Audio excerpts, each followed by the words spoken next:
Zamonaviy texnologiya va innovatsiyalar tez o'zgaradigan hozirgi davrda birinchi bo'lish juda muhim.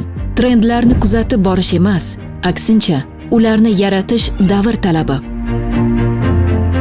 Innovatsion guruhlarni tashkil etish o'zgarishlarning oldingi safida bo'lish imkonini beradi. Innovatsion guruhlar bu shunchaki mutaxassislar jamoasi emas.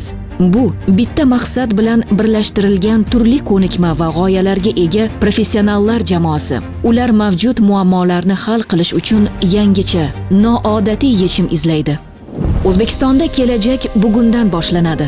Qadimiy an'analar va jadal rivojlanayotgan iqtisodiyot uyg'unligida mamlakatimiz hamda jahon kelajagini o'zgartira oladigan innovatsiyalar yaratiladi. Innovatsion guruhlar qishloq xo'jaligida iqlim o'zgarishiga moslashish va uning salbiy oqibatlarini yumshatishga qaratilgan ilmiy amaliy yechimlarga ega innovatsion loyihalarni ishlab chiqadi va amaliyotga tatbiq etadi. Ushbu guruhlar tarkibiga fermerlar, tadqiqotchilar, agrobiznes vakillari, tadbirkorlar, maslahatchilar va boshqa mas'ul tashkilotlar vakillari kiradi. Ular turli muammo va kamchiliklarni jamoaviy o'rganish natijasida qishloq xo'jaligida innovatsion yechim va yondashuvlardan iborat loyihalar ishlab chiqadi va amalga oshiradi.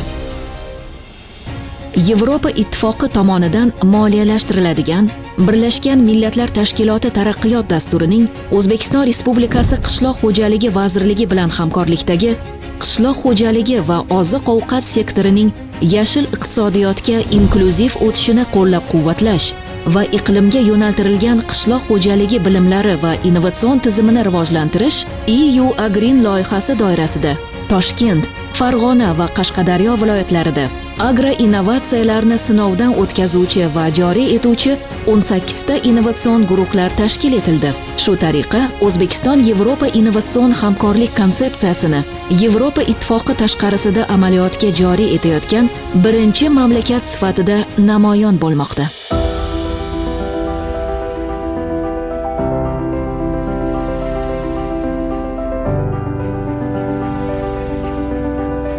Bilamizki, hozirgi kunda janubiy mintaqa bo'yicha qishloq xo'jaligi oldida bir qancha muammolar mavjud. Bulardan biri yildan yilga iqlimning keskin kontinental bo'lib, qurg'oqchilik bo'lib borayotgan bir paytda qishloq xo'jaligi uchun qurg'oqchilikka, zararkunanda va kasalliklarga chidamli bo'lgan yangi navlarni topish, yaratish va ularni qisqa muddatda tez ko'paytirishga asoslangan.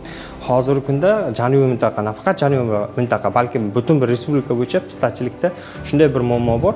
Pista ko'chatlarini qisqa muddatda tez ko'paytirish va ularni serhosil, kasallik zararkunandaga chidamli bo'lgan navlarini topish, ularni qisqa muddatda tez ko'paytirish muammo bo'lib turibdi va mana shu qishloq xo'jaligi, mana shu muammoni bizning innovatsion guruh olib chiqdi, ko'tardi va mana shu muammo negizida bizning innovatsion loyihamiz shakllandi.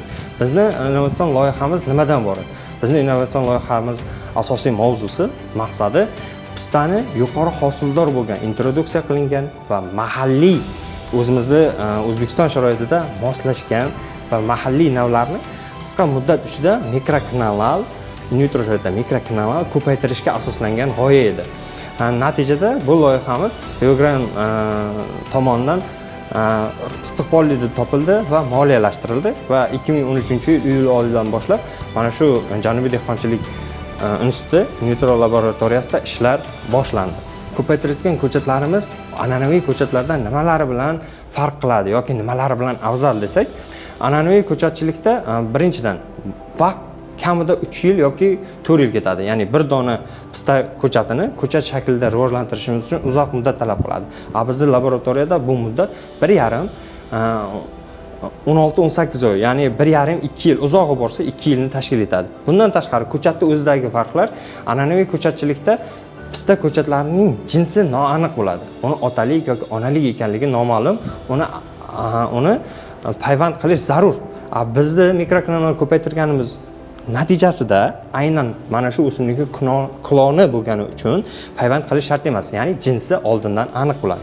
Va bundan tashqari Aklimatizatsiya jarayonida biostimulyatorlar, gormonlar orqali ishlov berish natijasida ularning tashqi muhit, abiotik omillarga bo'lgan chidamliligi ortadi va hosil berish muddati, ya'ni hosilga kirish muddati ancha qisqaradi. An'anaviy ko'chatchilikda hosil berish muddatlari mintaqasiga, suvli va lavli rayonlarga qarab 8 yildan 11 yilgacha tashkil qilsa, bizni innovatsion guruh tomonidan yaratilgan ko'chatlarning hosilga kirish muddati 5-6 yilni tashkil etadi. Bundan tashqari bizni innovatsion guruh laboratoriya sharoitida ko'chat yetishtirgani uchun ko'chatlarni istalgan miqdorda yilning qaysi fasli bo'lishiga qaramasdan ko'chat yetkazib bera olamiz.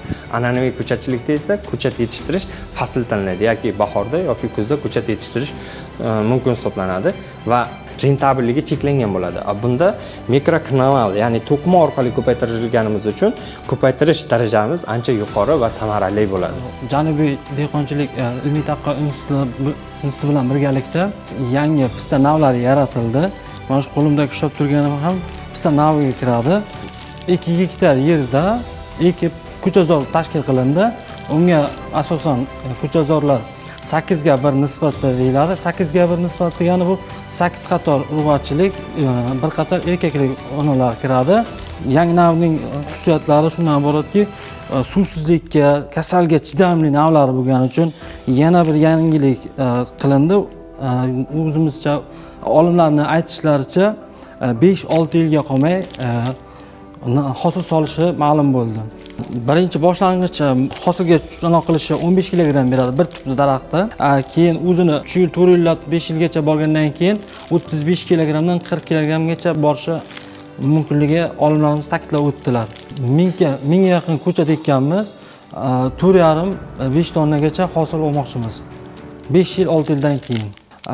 Pistaning yana afzallik taraflari ko'pincha jahon iqtisodiyotiga ham talab kuchli, jahon bozorlariga olib chiqishga harakat qilamiz. Hozirgi kunda bizning loyihamiz tomonidan 12 mingdan ortiq innovatsion ko'chatlar yetishtirildi va hozirgi kunda 2 ta fermer xo'jaligi, undan tashqari dehqon xo'jaliklari, xonadonlar bilan hamkorlik yo'lga qo'yildi va o'sha ko'chatlar ekib parvarish qilinmoqda. Hozirgi kunda Janubiy dehqonchilik ilmiy tadqiqot instituti Invitra laboratoriyasi inkubatsiya xonasida mana shunday 200 dan ortiq pista kulturalari o'stirib kelinmoqda. Bundan tashqari esa Fitotron issiqxonamizda 700 dan ortiq pista ko'chatlarimiz parvarish etilmoqda. Hozirda innovatsion guruhlar bajarilgan ishlarni sarhisob qilar ekan, tizimda amalga oshirilgan ishlar, erishilgan yutuqlar to'g'risida keng jamoatchilikka yetkazishga faol harakat qilmoqda. Innovatsion guruhlar tomonidan qishloq xo'jaligida zamonaviy texnologiyalar va usullarni qo'llash orqali erishilgan yutuqlar tizimida ilm-fan va tadqiqotlarni integratsiya qilish orqali ishlab chiqarish samaradorligi va barqarorligini oshirishga xizmat qiladi. Shubhasiz, innovatsiyalar iqlim o'zgarishi, global aholi sonining o'sishi, cheklangan tabiiy resurslar, oziq-ovqat va ekologik xavfsizlikni ta'minlash zarurati kabi global muammolarga yechim topishga xizmat qiladi.